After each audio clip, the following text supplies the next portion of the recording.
फिर से एक बार मैं आप सभी सामीन और नाज़रीन का खुशामदीद करना चाहता हूं अपने यूट्यूब चैनल रिज़वान ज़हीर में। आज मैं आप सब के लिए हाज़िर हूं एक नई वीडियो के साथ। आज की इस वीडियो में मैं आपको बीएड साल 2018 में जो कि डिस्टेंस मोड से था पूछे गए उर्दू सेक्शन के सवालात के बारे में। उर्दू के कुल 15 सवालात पूछे जाते हैं, तो आज मैं उन्हीं 15 सवालात को हल करूंगा अपनी वीडियो में। तो आपसे रिक्वेस्ट है कि हमारे इस वीडियो को लास्ट तक देखिएगा। चलिए तो बिला ताख़ीर हम शुरू करते हैं और जानते हैं कि सवालात की इस सीरीज़ में पहला सवाल क्या है। लफ्ज़े आलिम की जमा, लफ्ज़े आलिम की जमा क्या होगी? जमा यानी प्लुरल, आलिम एक सिंगुलर वर्ड है, तो इसकी जमा क्या होगी? ऑप्शन ए उलमाओ, बी आलिमा, सी उलमा और डी उलूम। तो इसका सही जवाब है ऑप्शन सी उलमा। हम अगले सवाल की तरफ पढ़ते हैं। हमारा अगला सवाल है उर्दू हरफ़े बे, अलिफ के बाद जो बे आता है वो कहलाता है क्या? ऑप्शन कुछ इस तरह से हैं। ए मुसव्विता, बी इराब, सी मुसम्मिता और डी हुरूफ शम्सी। तो इसका सही जवाब होगा सी मुसम्मिता। अगर आप उर्दू ग्रामर तफसील के साथ पढ़ेंगे तो उसमें जानेंगे, उसमें हरूफ को दो हिस्सों में बांटा गया है, मुसव्विता और मुसम्मिता। तो जो हरफ बा है वो मुसम्मिता ग्रुप में आता है। नेक्स्ट सवाल है शायरी में इस्तेमाल होने वाला शायर का मुख्तसर कलमी नाम कहलाता है। यानी शायरी जो होती है, शायरी की सबसे मशहूर सिन्फ गज़ल है, उसमें इस्तेमाल होने वाला शायर का मुख्तसर कलमी नाम क्या है? कलमी नाम जिसे पेन नेम कहते हैं। ऑप्शन कुछ इस तरह से हैं। ए उर्फ़, बी खिताब, सी लक़ब और डी तखल्लुस। तो इसका सही जवाब है ऑप्शन डी तखल्लुस। और जो शायर लोग होते हैं वो अपने शेर के आखिर में यानी आखिर मिसरे में अपना तखल्लुस इस्तेमाल करते हैं। हम अगले सवाल की तरफ बढ़ते हैं। हमारा अगला सवाल है एक चीज़ को दूसरी चीज़ के मुशाबह करार देने को कहते हैं। यानी कोई ऐसी चीज़ जिसको दूसरे चीज़ से हम डिकेड करें।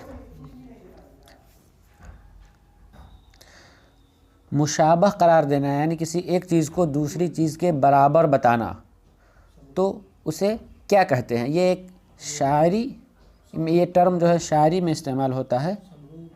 तो अब से हम ऑप्शन देखते हैं। ए किनाया, बी तलमीह, सी तशबीह और डी इशारा।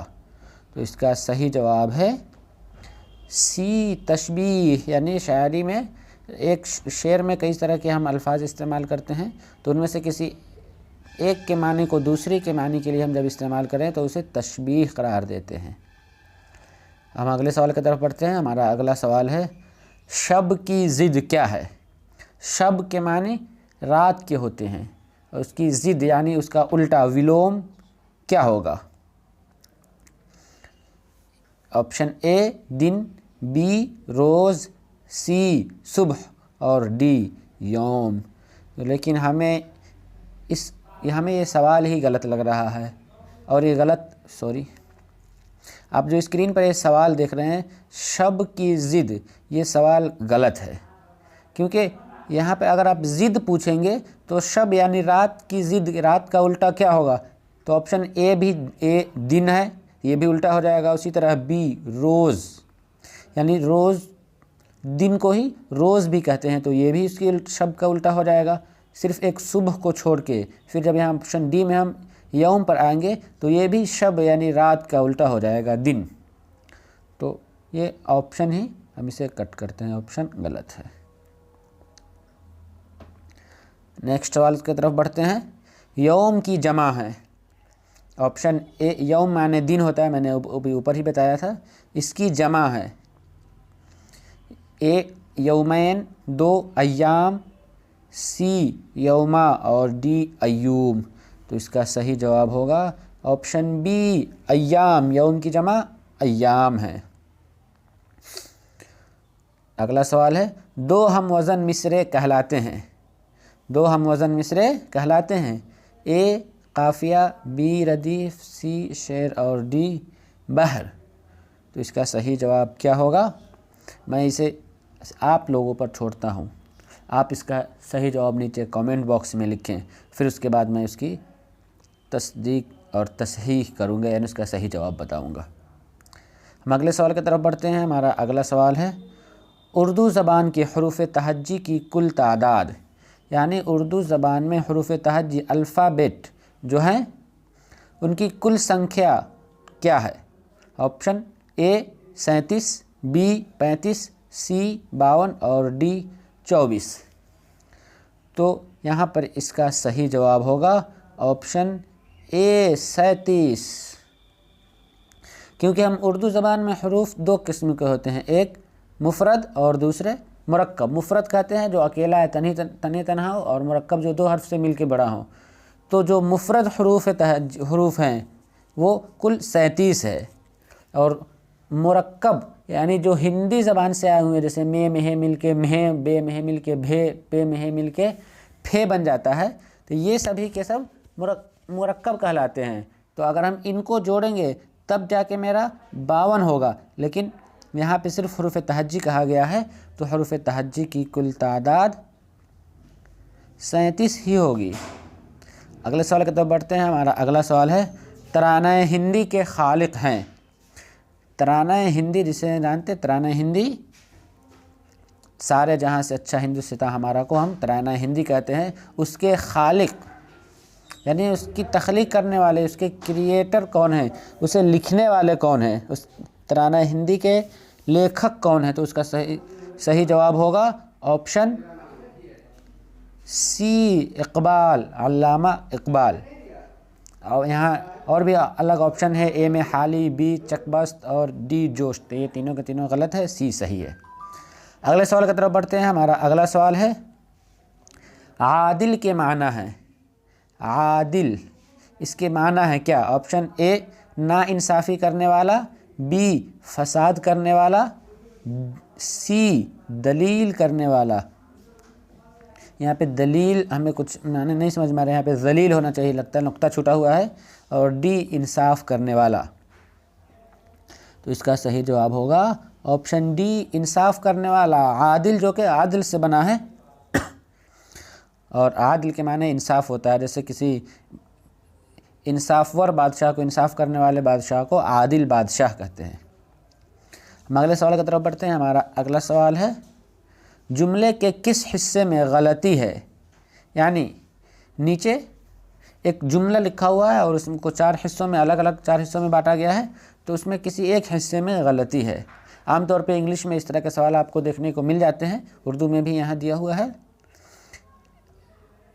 पहले ऑप्शन में यानी पहाड़ी से, दूसरे में बहुत लोग, तीसरे उतर, चौथा आया, यानी पहाड़ी से बहुत लोग उतर आया। तो यहाँ पे हमें लगता है कि बताने की ज़रूरत नहीं, आप भी समझ गए होंगे। इसका सही जवाब होगा ऑप्शन डी 4, क्योंकि यहाँ पे जैसे आप सवाल में जो देख रहे हैं, जुमले के किस हिस्से में गलती बताया गया, तो बहुत से पहाड़ी से बहुत लोग उतर आया, ये आया सही नहीं होगा, बल्कि यहाँ पे जब पहाड़ी से बहुत लोग मिल गया, बहुत लोग के प्लुरल हो गया, तो अब यहाँ पे होंगे आए, पहाड़ी से बहुत लोग उतर आए, ये ताकि सही, इसका सही जुमला बनेगा। अगले सवाल की तरफ बढ़ते हैं। हमारा अगला सवाल है, दरख्वास्त के माना क्या हैं? दरख्वास्त हम आमतौर पे जो अपील लिखते हैं, किसी से अपनी बात को मनवाने के लिए जो एक पर्ची लिखते हैं, उसके दरख्वास्त, उसे उर्दू में दरख्वास्त कहते हैं। तो दरख्वास्त के माना क्या है? ऑप्शन ए हुक्म, बी मशवरा, सी गुजारिश और डी गलती। तो इसका सही जवाब होगा सी गुजारिश। दरख्वास्त के माना गुजारिश करना, कि किसी से इल्तिमास करने का होता है, रिक्वेस्ट करने का। अगले सवाल की तरफ बढ़ते हैं। हमारा अगला सवाल है, दर्ज झैल किस लफ्ज़ में लाहिक़ा का इस्तेमाल हुआ है। दर्ज झैल यानी फॉलोइंग या निम्नलिखित में से किस लफ्ज़ में लाहिक़ा, लाहिक़ा एक ये उर्दू टर्म का वर्ड है, इसे थोड़ा समझ लेना ज़रूरी है, ग्रामर में ही आता है, क्योंकि दो तरह के लफ्ज़ होते हैं, एक लाहिक़ा और दूसरा साबिक़ा। लाहिक़ा कहते हैं हम ऐसे लफ्ज़ को जो किसी गैर माना लफ्ज़ के बाद यानी बेमानी लफ्ज़ के बाद कोई दूसरा लफ्ज़ उसमें जुड़े। कोई ऐसा लफ्ज़ हो यानी कोई ऐसा लफ्ज़ हो जो दो लफ्ज़ों से मिलकर बना हो और उसमें पहला लफ्ज़ बेमानी हो, यानी सिर्फ पहले लफ्ज़ को हम बोले तो उसका कोई भी माना नहीं निकलेगा, तो उसे हम लाहिक़ा का, यानी जैसे आप ऊपर सवाल में देख रहे हैं ऑप्शन ए में बे और मुरव्वत, यहाँ पे बे अलग है और मुरव्वत अलग है। अगर हम मुरव्वत से बे को निकाल दें तो बे का कुछ भी माना नहीं होगा, जबकि मुरव्वत के माना है।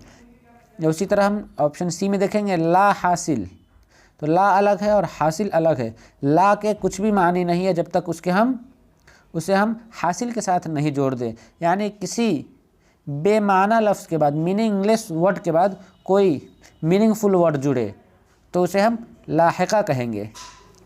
ठीक साबिक़ा इसका उल्टा हो जाएगा।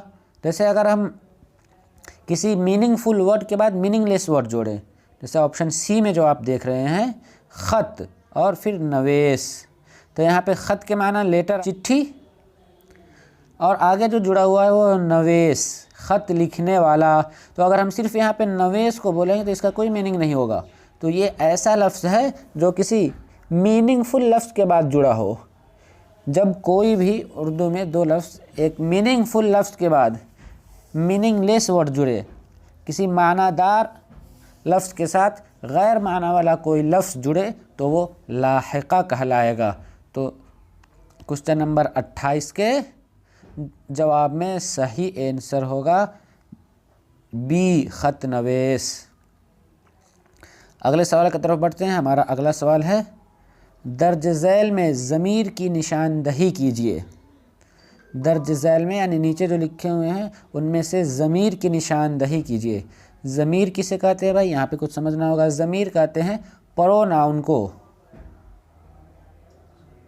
प्रोनाउन जिसे हिंदी में सरोनाम कहते हैं, उसकी निशानदही कीजिए। 4 ऑप्शन, उनमें से कौन सा ऐसा है जो प्रोनाउन या ज़मीर है। ऑप्शन ए कुआं, बी कभी, सी वहीं, डी दो। तो इसका सही जवाब होगा सी। अगले सवाल की तरफ बढ़ते हैं। हमारा अगला सवाल जो कि आज के इस सेक्शन का सबसे आखिरी सवाल होगा। तो इस सवाल को जानने से पहले आप सबों से मैं एक रिक्वेस्ट करता हूं कि अगर अभी तक आपने हमारे चैनल को सब्सक्राइब नहीं किया है तो सब्सक्राइब कर लें, साथ ही साथ वीडियो को लाइक करें और अपने दोस्त व फ्रेंड सर्किल में खूब से खूब शेयर करें ताकि ज़्यादा से ज़्यादा लोगों तक पहुंच सके और उन्हें इम्तिहान की तैयारी में सहूलियत मिल सके। बस मेरी यही दरख्वास्त है। और चलिए तो अब हम आखिरी सवाल पढ़ते हैं और जानते हैं कि क्या है। ज़ैल में से कौन मुश्तक लफ्ज़ नहीं है। तो जैसा कि हमने इस क्वेश्चन के इस सीरीज़ में देखा है कि बहुत सारे ऐसे सवालात हैं जो कि उर्दू ग्रामर से पूछे गए हैं और ये आखिरी सवाल भी उर्दू ग्रामर से ही है। मुश्तक उर्दू में हरूफ, उर्दू में लफ्ज़ बनावट के एतबार से 3 किस्म के होते हैं, जामिद, मस्दर और मुश्तक। जामिद कहते हैं किसी ऐसे लफ्ज़ को ना कि वो किसी लफ्ज़ से निकला हो और ना ही उससे कोई दूसरा लफ्ज़ निकलता हो। और जो दूसरा होता है मुश्तक किसी ऐसे लफ्ज़ को कहते हैं वो भी किसी लफ्ज़ से निकला हो और दूसरा भी उससे कोई और दूसरा लफ्ज़ निकलता हो। और जो आखिरी किस्म है मस्दर, यानी मस्दर किसी ऐसे लफ्ज़ को कहते हो वो किसी लफ्ज़ से ना ही निकला हो लेकिन उससे कई सारे अल्फाज बन जाते हों। तो हम तीनों समझ गए। उसके बाद अब आप अपने ख़ुद से ही इस सवाल का जवाब आप ढूंढ लेंगे कि क्या है। तो इसका सही जवाब होगा ऑप्शन डी, किताब, क्योंकि उसके अलावा जो तीनों ऑप्शन है वो तीनों के तीनों मुश्तक है, यानी ऐसे अल्फाज हैं जो किसी न किसी लफ्ज़ से निकले हुए हैं और इससे भी कोई दूसरा लफ्ज़ निकलता हो। लेकिन किताब जो है वो किसी लफ्ज़ से नहीं निकला है और इससे दूसरा कोई लफ्ज़ भी नहीं बनता हो। चलिए, तो आज के सेशन में बस इतना ही। फिर हम आपसे मिलेंगे अगली वीडियो में किस दूसरे टॉपिक के साथ। तब तक के लिए आज हमें दीजिए इजाज़त। और चलते चलते एक आपसे रिक्वेस्ट है कि अगर अभी तक आपने चैनल को सब्सक्राइब नहीं किया है तो सब्सक्राइब कर लें। साथ ही अगर आप हमसे कुछ सवाल पूछना चाहते हैं तो वो नीचे कमेंट बॉक्स में लिखें, मैं उसका जवाब दूंगा। शुक्रिया, बाय, अल्लाह हाफिज़। सब्सक्राइब कीजिए हमारा YouTube चैनल और बेल आइकन को प्रेस कीजिए लेटेस्ट नॉलेजेबल वीडियो सबसे पहले पाने के लिए।